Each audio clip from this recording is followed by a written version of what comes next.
Olá, meus amigos, eu sou o Dr. Guilherme Almeida. Estamos aqui para mais uma semana de Papo MedCode, aquele papo super interessante sobre um tema relevante dentro da medicina, onde eu e o Dr. Áureo do Carmo estaremos conversando com vocês hoje sobre pós-operatório.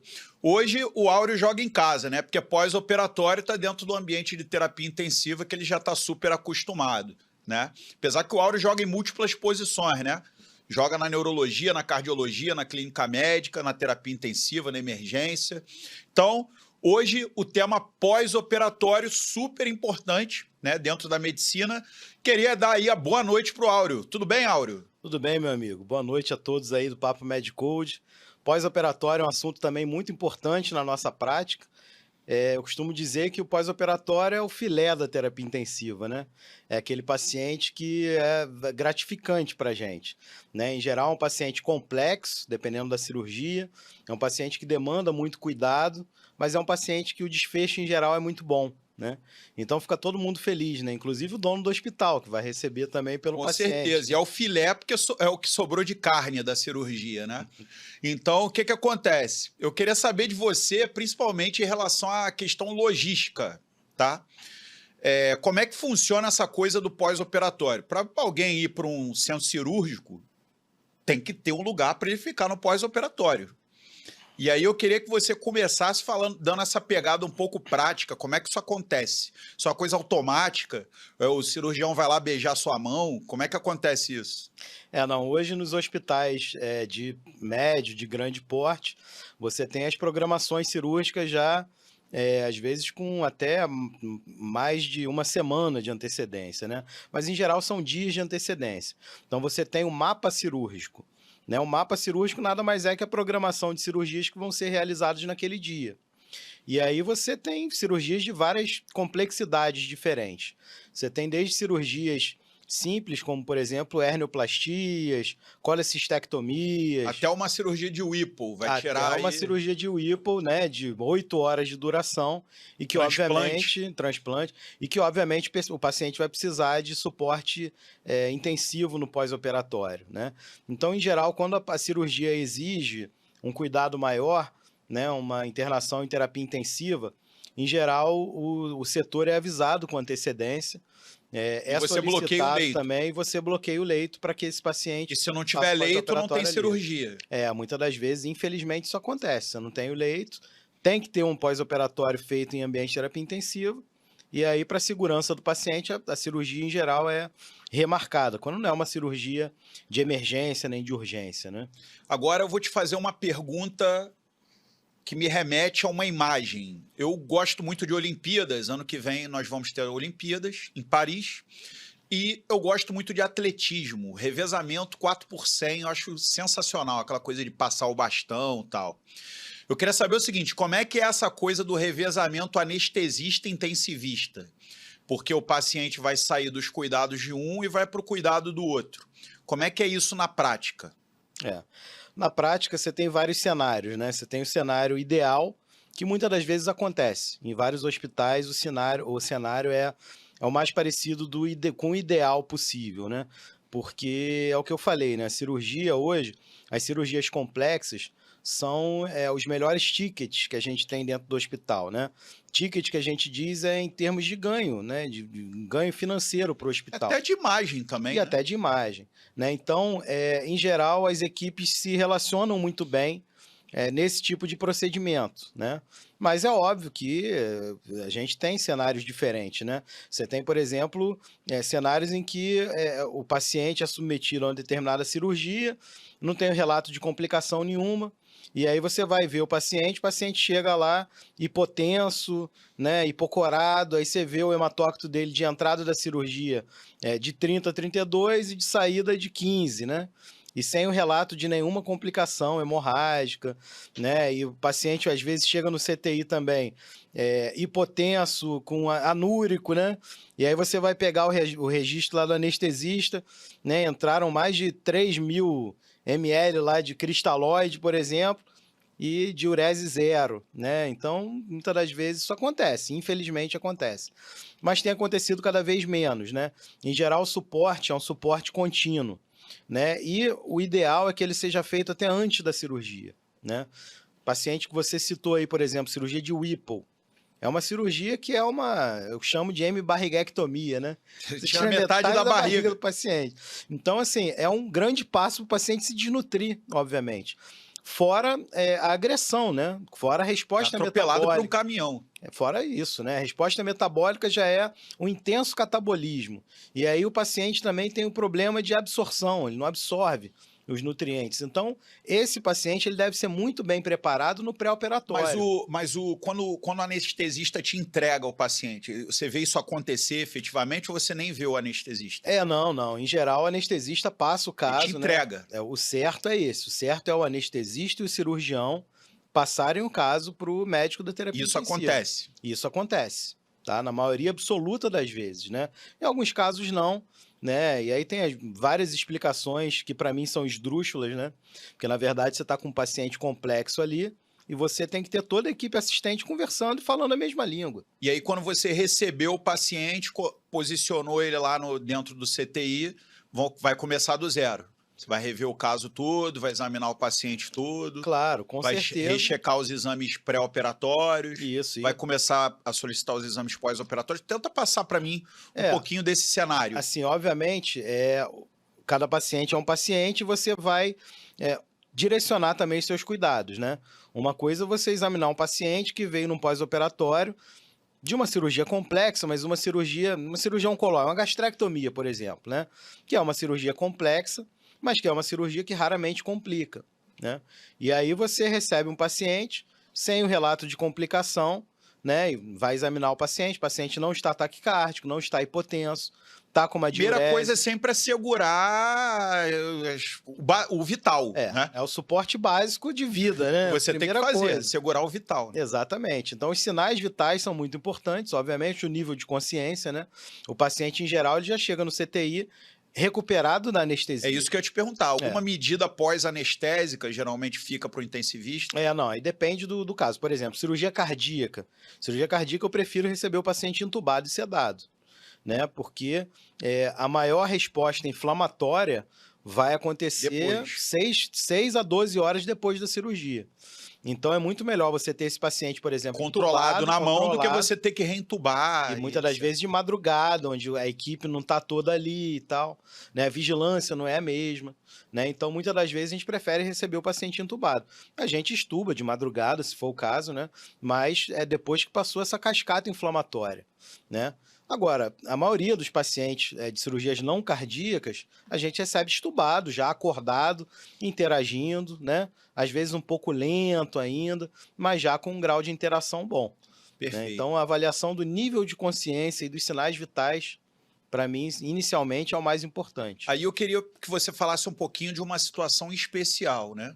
A gente tem cirurgias limpas, cirurgias potencialmente contaminadas e, eventualmente, cirurgias contaminadas. Eventualmente, o anestesista chega para você e fala, ou o cirurgião, vamos manter antibiótico para esse paciente, porque alguma coisa não saiu legal na cirurgia, perfurou uma alça, aconteceu alguma coisa assim. Isso. Acontece isso? Acontece, né? Assim, as cirurgias... a gente sempre tem uma rixa, às vezes até saudável, né, entre os clínicos e os cirurgiões, né? Mas vamos lembrar que complicações cirúrgicas não são voluntárias, né? Então, teve uma laceração de uma alça de Delgado. Quando você fez uma cirurgia de Whipple. Cirurgia de Whipple é uma cirurgia enorme, né? Você disseca alças. Tira vesícula. Tira vesícula, tira estômago, tira um pedaço do pâncreas, tira a base. Então, assim, o trabalho é muito grande ali. Muitas das vezes você tem tumores, por exemplo, que aderem muito. Né? Aderem ao aumento, por exemplo, aderem a uma alça intestinal. Então, às vezes, você dissecar esse tumor é bem complexo, né? E você acaba tendo lesão. É claro que nesses casos de laceração de alça intestinal, principalmente... Corrige, às vezes. Não? Corrige, eles fazem a rafia na hora, mas fatalmente já teve uma contaminação de cavidade peritoneal, por exemplo.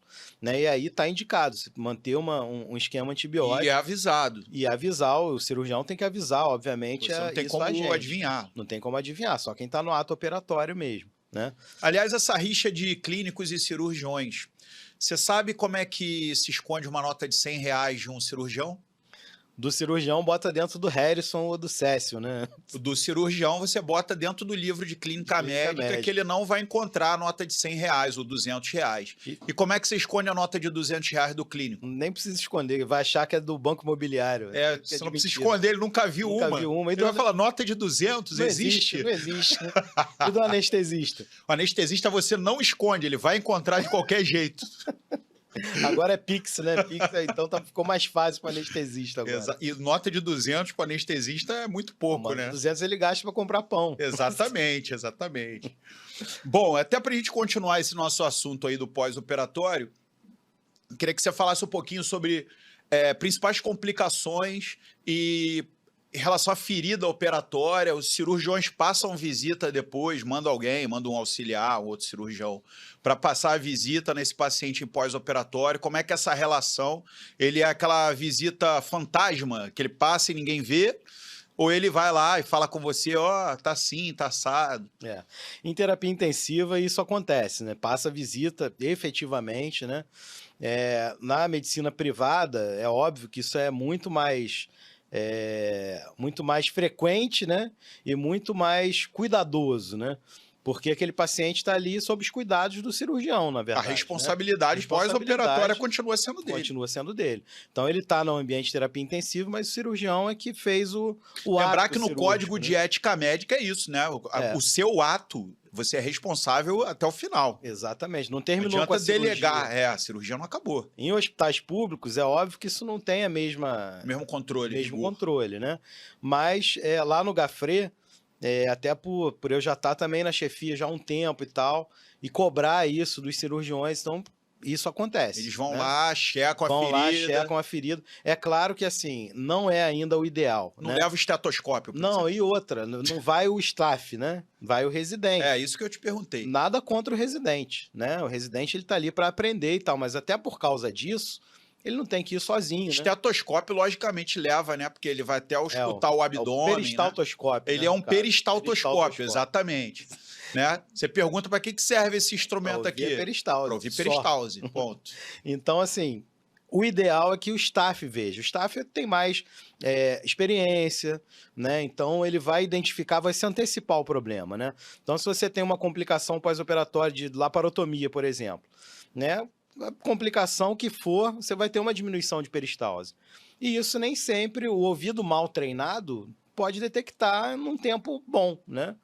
Então, lembrando que a visita lá do cirurgião é uma vez por dia, né?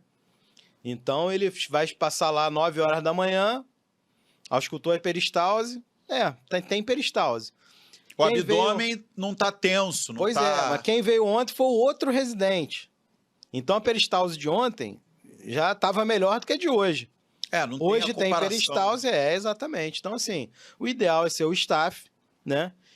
Ou o ideal é que seja sempre o mesmo médico examinando. E a ferida também, né? E a ferida também. Operatória. Mas a ferida, o aspecto da ferida vai mudar muito tardiamente, né? Sim. Então não espera sair pus, por exemplo, pela ferida, né? A paciente avermelhada. Agora vai fazer uma peritonite pós-operatória, é rápido. É muito rápido e, assim, quanto mais você demorar para operar, pior é o resultado.